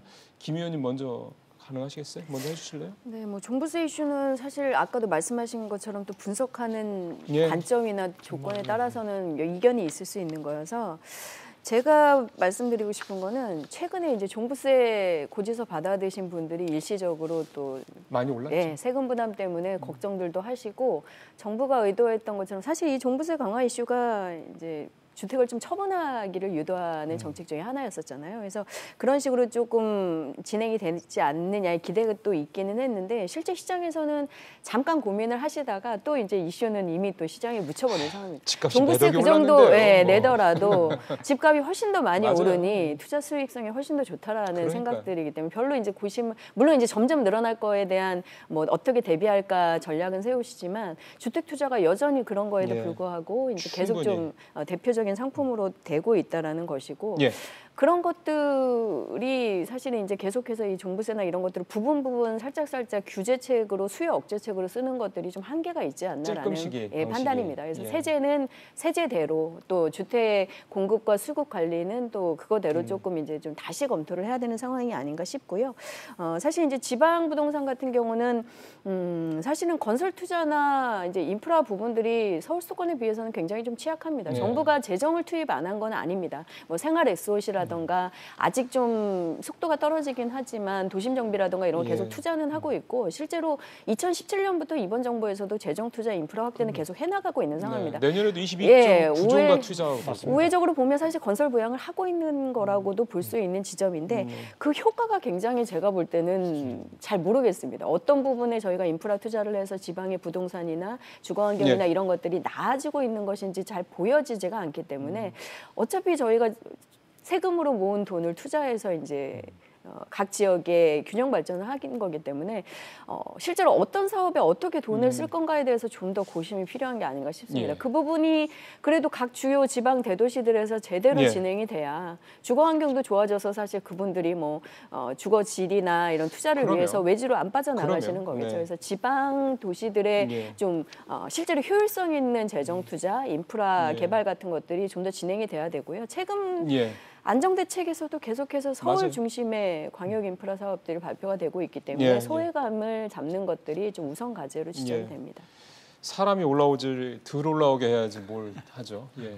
자, 김현수 의원도 시간이 한 1분 반 정도 네네. 될게요. 뭐 세금 문제를 많이 이야기했으니까 일단 뭐 그냥 패스하고요. 세금은 기획재정부만 좋은 일 시켜주는 거 아닌가 그런 생각이 들고 저는 서울 수요를 분산시켜주는 데는 적극적으로 찬성을 하는데 첫 번째는 저는 대학교라고 보거든요. 아까 말씀하셨듯이 교육 문제. 지방 공부 잘하는 학생들이 서울에 올라와서 내려가지 않고 졸업해도 서울에서 자리를 잡는단 말이에요. 결국엔 서울이 집이 필요하게 되는데 저는 왜 좋은 대학교들이 서울에 아직도 남아 있어야 되나에 대한 근본적인 생각을 하게 되고요. 정부 차원에서 시간은 걸리더라도 이 대학교를 지방으로 이전한다든지 이전하고 그 자리에 뭐 서울이 땅이 없잖아요. 그 자리에 뭐 임대 아파트를 짓는다든지 다른 뭐 활용을 충분히 할 수 있는 부분이고 또 하나는 좀 발상의 전환을 해서 사실 강남구도 옛날에는 서울이 아니었잖아요. 노원구도 그렇고 강서구도 김포군이었는데 촌이었죠. 다. 그렇죠. 그래서 결국에는 확장이 돼서 서울시가 됐는데 서울이 더 이상 땅이 없고 포화 상태라면 저는 옛날에도 그랬듯이 좀 더 확장을 해서 3기 신도시 하잖아요. 좀 메가시티처럼 좀 발상의 전환을 서울을 오히려 확대해서 야 너희들이 서울 땅 없다라고 하는데 서울 크게 해줄게. 너도 서울 해. 좀 그런 정책도 필요하지 않나 그렇게 생각을 합니다. 수도권에 땅 있는 분들한테 굉장히 좋아할 만한 말씀이었습니다. 마지막으로 두 박사님 시간이 제가 한 1분 반 정도. 뭐 그 정도 충분합니다. 저는 간단하게 이야기하겠습니다. 서울에 에너지가 집중되고 있는 부분을 분산시키기 위해서는요. 시간을 조금 인내심을 가지고 많이 기다려야 될 것 같습니다. 그리고 그런 부분은 정부가 지금 전국을 대상으로 해서 도시재생 사업에 대해 역점을 두고 있지 않습니까? 50조로 그 부분을 좀 실효성 있는 쪽으로 그리고 인내심을 가지고 했으면 좋겠는데요. 그렇게 하려면 저는 정부가 부동산과 관련해서 정책 목표 자체를 가격 안정이 아니라 저는 주거 안정이라는 분명한 목표로 전환을 했으면 합니다. 가격 안정으로 자꾸 이야기하다 보니까요. 정부가 지금 많은 대책들을 내놓고 정책에서 시장에서 실패를 했다고 하는데요. 저는 정부가 속으로 웃고 있지 않을까라는 생각을 해보게 됩니다. 무슨 소리냐면은 한켠에서는 시장에서 정부는 엑스맨이다. 부동산 시장에. 왜? 가격 부분을 갖다 꾸준히 올려놓으면 실질적으로 정책의 효과가 떨어진 것처럼 보이지만 세수를 충분히 확대할 수 있는 장부상의 가치를 올려준다는 그런 측면이 있기 때문에 일각에서는 정부는 정말 엑스맨이다라는 이야기들이 나오는데요. 그런 부분들의 오해를 불식하고 제대로 정부가 바른 길을 가려고 한다면 저는 주거 안정의 본래적인 목표에 맞는 그러한 정책을 추진해 나가야 된다 이런 생각이 들거든요. 그래서 가격이라는 부분에 너무 목매이지 마시고 실질적으로 서민들이 내 집 마련 혹은 안정적인 주거를 하는 데서 어떤 점에서 좋은 생각들이 있을까? 지금 말씀 앞에서 하신 분들이 좋은 아이디어를 많이 내고 있지 않습니까? 이런 부분들을 담당 분들께서도 가격을 억누르는 쪽이 아닌 이런 새로운 아이디어들에 대해서 현실성 있는 어떤 추가적인 대안 가능성이 있는지를 검토해보는 그런 현명한 지혜가 상당히 필요할 것으로 보이고 저는 믿겠습니다. 예. 왜 이제 주무부처인 국토부 계신 주택 담당하시는 분들은 왜 시장의 이런 심리들을 이렇게 잘 모르시는 걸까? 아니면 아시면서 모른 척 하시는 걸까요? 본인들이 뭐 다는 아니겠습니다. 상당히 고위공무원들 같은 경우는 강남이나 서울에 집이 있으셔서 그러신 건가요? 서민들의 가슴은 타들어가고 있는데 계속 정부의 부동산 정책은 시장과 국민들의 마음과는 좀 엇박자가 나고 있습니다. 오늘 이 얘기를 좀 진단을 해봤습니다. 저희가 오늘 여기서 나온 대책들, 아이디어들이 과연 얼마나 여러분들한테 효과가 있을지는 모르겠습니다만 그래도 끊임없이 계속해서 저희는 이런 생각 저런 생각을 좀 끄집어내도록 하겠습니다. 오늘 두 박사님과 김기정 의원님, 김인만 소장님과 얘기 나눠봤습니다. 잘 들었습니다. 감사합니다. 감사합니다.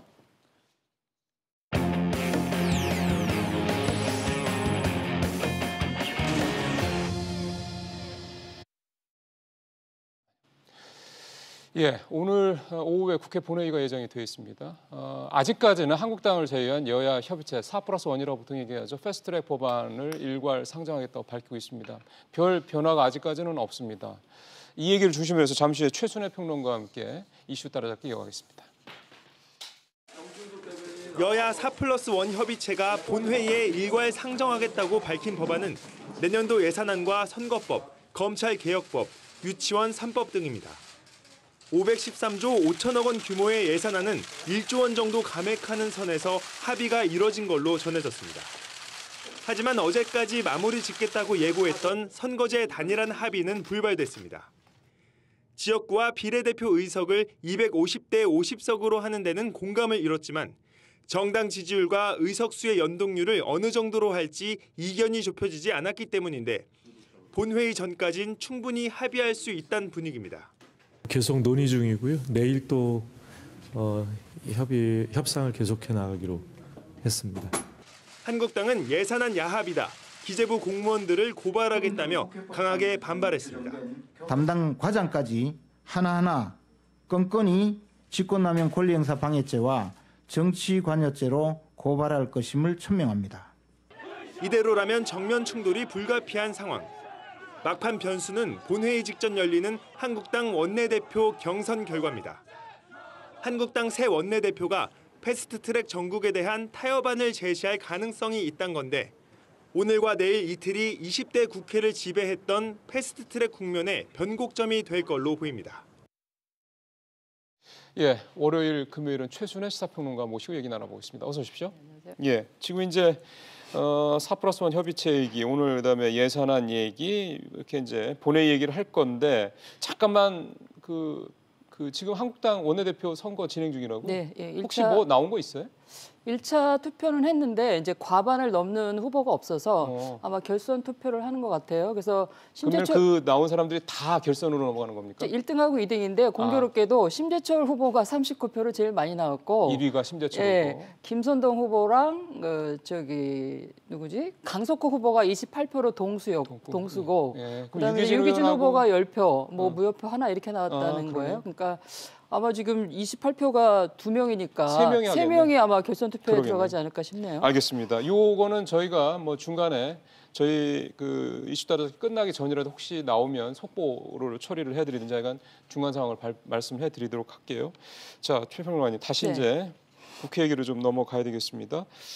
그 예산안은 한 1조 정도 수정이 됐다고 일단 얘기가 지금까지는 나오대요. 그게 변동사항이 아니면 지금까지 뭐 1조 정도라면은 뭐 혹시 어떤 얘기 들으신 거 있습니까?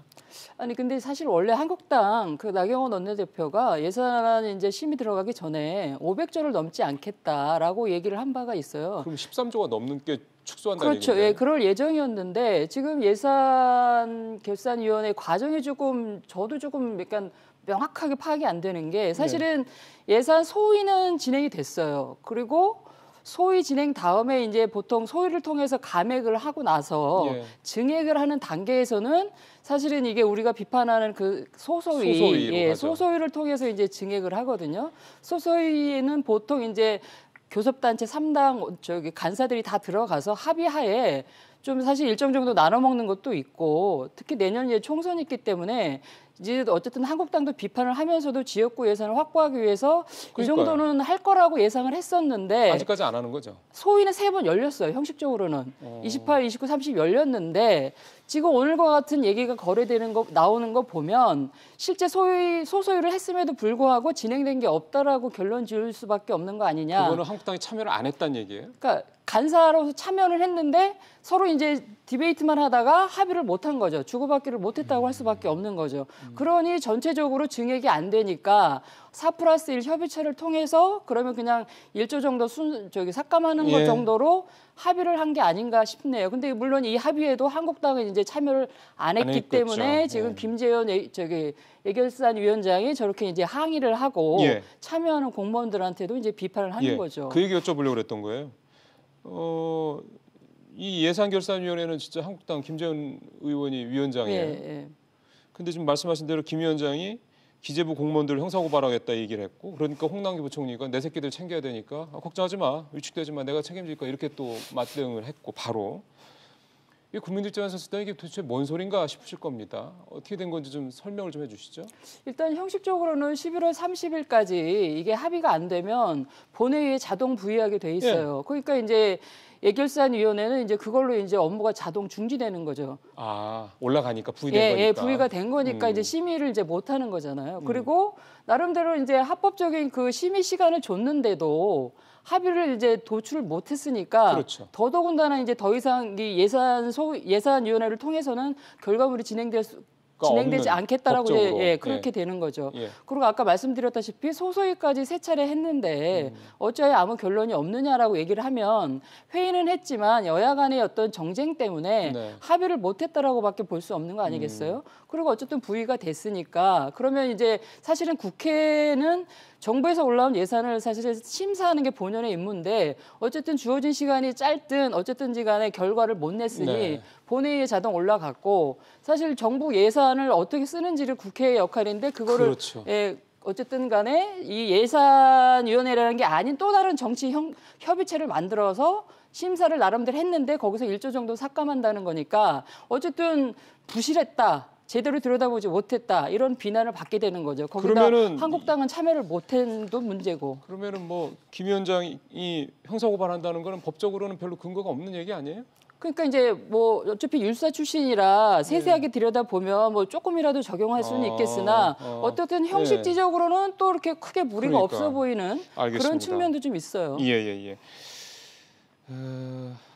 결국은 내년 예산이 슈퍼 예산이긴 한데 이렇게 된다 그러면은 별 문제였으면 이게 이제 패스트트랙 아니라 같이 이제 공조가 돼서 4+1 체제로 협의체로 해서 올라간다 그러면 이 안이 사실상 512조 정도가 되겠군요. 그러면 그게 통과될 가능성이 높은 거네요. 근데 이제 다만 오늘 이제 조금 있다가 뭐 원내대표가 결정이 나겠지만 이제 원내대표하고 이제 그 이제 협의 부분, 협상 부분 그랬을 때 막상 지금 기재부가 예산 명세서를 구체적으로 작성을 해서 2시에 이제 표결에 붙인다고 하는데 그 과정에 이제 막판에 한국당 원내대표가 어떤 협상을 할지는 사실은 아예 0.1%의 가능성도 없다고 부정하기는 좀 어렵고 그러다 보면 막판에 뭘 할 수 있을지 그러나 이제 시간이 실무적으로 좀 어려워 보이는데 이렇게 되면은 사실 내년 예산 슈퍼 예산인 것도 맞고 이 중에 이제 뭐 부분은 작지만 또 21대 국회의원들의 또 임금 인상하는 부분도 적지 않게 있어요. 그래서 이런 세세한 거를 보면 엄청난 부실 그 예산 감사의 문제가 통과되고 나서 아마 엄청 지적될 것 같다는 생각이 듭니다. 그러니까요. 그러면 예산안은 좀 열심히 좀 같이 좀 하죠. 왜 이렇게 됐는지 참 자꾸 연계를 하니까 그런다는 생각도 좀 드는데. 그러니까 정쟁을 하면서도 할 건 해야죠. 그러면서 본인들도 사실은 실익은 취했어야 되는데 전면 이제 배제를 하다 보니 본인들도 실익도 못 취하고 또 패스트트랙 법안이 어떻게 되느냐에 따라서 명분도 또 못 가지고. 그러니까 지금 한국당은 지금 되게 지금 이게 기로운 거죠. 완전히 지느냐? 내부적으로 여러 가지 좀 갈등, 반발이 좀 책임의 공방이 생길 수 있습니다. 선거법 얘기해봐야 될 것 같아서요. 선거법은 근데 4+1 협의체에서 합의안 못 만들었대요. 뭐 250+50의 연동 비율, 연동률 뭐 50%까지는 얼추 뭐 얘기가 됐다고는 하는데 어떻게 보십니까? 그러니까 4+1 체제 협의체에서도 특히 이제 정의당. 특히 이제 대한신당 이렇게 동상이몽이에요. 정의당은 이제 알다시피 어쨌든 연동률을 좀 원래 높이려고 하는 건데 그래야 비례를 넣으니까 정의당은 사실은 지역구보다는 비례대표 의석을 많이 이제 확보하려고 하는 거고 특히 이제 대한신당 플러스 민평당은 호남을 기반으로 하고 있잖아요. 근데 요번에 이제 그 인구 감소 때문에 호남에서 지역구가 지금 한 7개 정도 줄어드는 걸로 예상이 되고 특히 대한신당 대표인 유성엽 의원 정읍 지역도 지금 이제 지역구가 이제 없어질 수도 있네. 그렇기 때문에 더 이제 예민한 부분이라서 이제 민평당은 이제 대한신당을 지원 사격하는 입장이고 그래서 뭐 그 인구 기준을 뭐 2018년도 1월 1일인가로 뭐 옮긴다고 뭐 그런 얘기까지 나온다며요. 그래서 이제 그 부분에다가 그러니까 그런 거죠. 이게 어차피 서로 주고받고 나눠 먹어야 되니까 정치적 이해를 이제 공유를 해야 되니까 지역구 줄이는 걸 최소화하고 거기다 또 이제 연동률도 좀 줄여보자 하는 얘기까지 나온 모양인데 정의당은 50% 미만은 절대 안 된다 이렇게 얘기하는 거고 심지어는 뭐 지역 비례를 이제 3개 늘리는 거잖아요. 그래서 47석에서 50석이 되면 그 50석도 반반 나눠서 반만 연동형을 적용하고 반은 그냥 병합형으로 가고. 비례대표제로 그러니까 가고. 완전히 연동형 비례대표제도 무더기가 될 수 있는 가능성이 있는데 어쨌든 정의당이 연동률 낮추는 건 안 된다라고 이제 입장은 강하게 견지하는 것 같아요. 그거 뭐 오늘까지 결론을 내야 된다고 하니 뭐 어떻게 결론 날지 모르겠습니다만 뭐 정의당이 나 이렇게 하면 안 할 거야 그러면은 이 협치가 깨져버리는 거니까 뭔가 이제 민주당에서 이제 조정을 하긴 해야 되겠네요. 근데 사실 민주당도 내심 현재의 선거제도가 본인들의 정치적 이익에는 도움이 돼요. 왜냐하면 한국당이랑 생각이 같네요. 그거는 제1당과 2당이 같아요. 왜냐하면 정당 득표율보다 훨씬 많은 의석수를 점유하게 되기 때문에 현재의 선거율이 좋다는 거는 내심 내재하고 있죠. 그걸 깨보자고 작년부터 지금 그 난리법석들을 피운 거 아닙니까? 근데 사실 그게 방향은 국민들의 지지도는 높은 건 사실이잖아요. 국민들 입장에서 봤을 때도 그러니까 조금 더 국회 구성의 변화가 필요하다는 얘기들을 하는 거고 그렇게 해서 다양성이 조금 더 보강이 돼야 된다고 얘기를 하는 거고 근데 자꾸 기존 방식대로 가까이 가면 갈수록 국민들이 요구하는 국민들이 원하는 그런 다양성이라든가 좀 실제 정말 제대로 된 전문가들 그 지역 뭐 그 토착 세력들이 이런 토 세력들이 아니라 뭐 그런 것들은 점점 좀 어떻게 보면 멀어지는 거잖아요.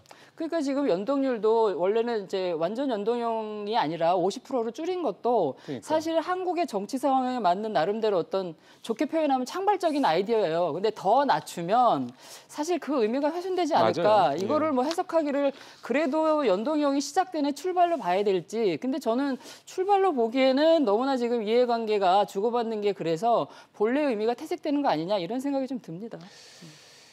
아주 100번 양보해서 일단은 그렇게라도 한 걸음이라도 조금 더 나아갔으면 좋겠다는 생각을 하시는 뭐 분들도 20% 30%라도 아니. 아마 250배 50 그다음에 50%가 그게 아마 마지노선이 아니겠느냐 그렇게들 많이 해석들을 하더군요.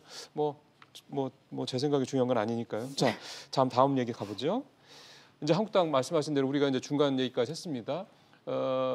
지금 그 두 사람, 그러니까 세 사람이 되겠군요. 지금 그 최종 후보로 좀 현재 올라서 결선 투표를 좀 진행 중일 거로 되는데 사람에 따라서 누가 되냐에 따라서 변화가 한국당에 있을까요? 일단 근데 저는 그 새로운 원내대표가 본인의 어떤 정치적인 협상 기술로 타협을 하기엔 쉽지 않아 보인다는 지금 것이 상황이. 왜냐하면 상황 자체도 그렇고 또 황교안 대표가 이미 가이드라인을 제시했잖아요. 두 개의 그 공수처법하고 선거제 개혁안을 뭐 이렇게 2대 악법이라고 얘기를 했고 저지해야 된다 이러고 특히 이제 또 3대 친문 농단 게이트도 또 진상 규명해야 된다고 이렇게 강경 기조기 때문에 그 범주를 벗어나기는 좀 어려울 것 같다. 라는 좀 생각이 들어서 어쨌든 그래도 새 원내대표 인물이 바뀌었기 때문에 조금이라도 좀 뭔가 그래도 서로 합의하에 선거제법도 좀 이렇게 협상을 좀 해보고 그럴 여지가 있으면 저는 좀 좋겠다고 보는데 그게 진정성이 있어야 민주당도 시간을 좀 갖고 그 강제로 이제 드라이브를 걸지 않을 거 아니겠어요? 그래도 저는 어쨌든 그런 여지는 좀 있는 게 한국당에도 좋겠다라는 생각이 좀 들어요. 이렇게 말씀드리면 어떻게 생각할지 모르겠지만 세 분 중에서 누가 조금 더 여당하고 민주당하고 어떤 그런 접점을 찾는데 조금 더 나을 거라고 보세요? 일단 언론은 보도된 거를 보고 평가를 하면 일단 심재철 의원이 가장 강경파인 거죠. 협상보다는 투쟁 쪽이고 그다음에 이제 김선동 의원은 좀 이렇게 상황에 따라 좀 이렇게 유연하고 그리고 어쨌든 뭐 강석호 의원 강석호 의원은 이제 중도 내진 협상을 지향을 하는데 조금 이제 상황 때문에 그리고 황 대표의 어떤 가이드 때문인지 조금 이제 협상에 방점을 뒀다가 그게 조금 이제 약해지는 것 같은 느낌을 좀 받습니다. 알겠습니다. 시청자분께서 누가 될지는 모르겠습니다만 참고하시면서 좀 전국 전망하시는 데 도움이 되시길 바라겠습니다. 바른미래당 얘기 좀 해보죠. 이제 분당 수준의 본격화되네요. 그러니까 변혁이 결국은 창당 작업에 들어갔고 이런 상황에서 두 가지 포인트가 하나는 그 이제 바른미래당에서는 이제 하태경, 정병국 지상의원 당권 정지시켰고 유승민 의원 같은 경우는 대구에서 출마할 뜻 내비치고 바른미래당 관련해서 이제 지난 주말 사이 세 가지가 나왔는데 자 종합해서 보죠. 바른미래당의 미래는 어떻게 보십니까? 저는 이제 결론적으로 얘기하면 일단 중요한 거는 안철수계에 7명 중에 6명 비례대표 의원이 동참을 안 했잖아요. 그리고 지역구 의원이 이제 권은희 의원만 이제 동참을 했는데 결국 권은희 의원도 이제 마지막 부분에 이제 같이 이제 촬영하고 이럴 때는 참여를 안 해서 지금 안철수 의원이 뭐 이달 안에는 어쨌든 결정을 할 거라고 얘기를 하고 하태경 의원 말로는 그래도 참여할 거라고 표현을 올해 했는데 이달 말까지 뭐 그러대요? 근데 그건 아마도 희망사항이 될지도 모르겠다. 근데 저는 어쨌든 이 그 변혁, 특히 이제 유승민 의원을 중심으로 하는 바른정당계가 안철수 의원의 참여 여부에 너무 매달리지 말고 그냥 힘들더라도 당당하게 개혁 보수의 길을 가는 것이 오히려 더 롱런하고 힘을 받을 수 있는 거 아닌가. 지금 뭐 모양새로는 좀 뭐 반쪽의 출발처럼 보일지언정 지금까지의 과정을 보고 처음에 이제 시작으로 봤을 때 안철수 전 대표하고 유승민 의원은 잘 맞지 않는 합체예요. 그래서 거기 질질 끌어다니지 말고. 어차피 지금 유승민 의원과 안철수 전 대표는 각자 길을 가야 될지는 모르겠어요. 그래서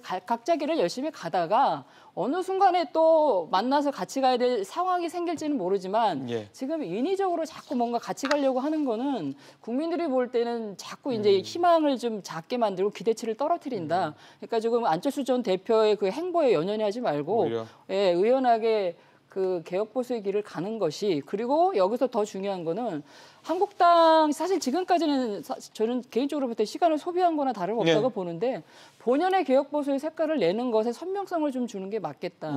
사실 한국당 비판하는 얘기 별로 없었거든요. 정책적으로도 차별화 별로 안 됐거든요. 그런 거에 대한 노선을 분명히 하는 게 좀 좋겠다는 생각이 좀 들어요. 알겠습니다. 말씀 잘 듣습니다. 금요일에 뵙겠습니다. 네, 감사합니다. 문재인 정부 첫 부동산 대책, 사실상 첫 부동산 대책이라고 하는 게 8.2 대책입니다. 2017년도. 그때는 시장에 똘똘한 한 채 열풍을 불러왔었고요. 서울에 아파트를 사겠다고 지방 원정단이 꾸려졌을 정도입니다. 또 임대사업자 양성 대책 12월 달에 나왔습니다만 이거는 취지는 상당히 좋았는데 다주택자들에게 너무 많은 세제 혜택을 줬다라는 비판을 지금도 받고 있습니다. 그리고 찔끔 인상에 그쳤던 작년 여름 종부세 개편안, 주춤하던 서울 집값에 날개를 달았다는 평가를 받고 있습니다. 그동안 정부가 내놓았던 13번의 부동산 정책이 다 잘못된 것은 물론 아닙니다. 근데 국민들 눈높이에서 지금 현재를 봤을 때는 적합하지 못했다라는 것은 부인할 수 없을 겁니다. 이제 반환점을 돈 상황에서 국민들이 진정으로 원하는 게 서울에 내 집을 갖는 것인지 아니면 정말 먹고 사는데 이 주거의 안정감을 찾았으면 하는 것인지 좀 냉철하게 진단해 볼 필요가 있습니다. 그리고 부동산 정책도 그에 따라 분명히 앞으로는 변화를 줘야 될 겁니다. 직선을 마치겠습니다.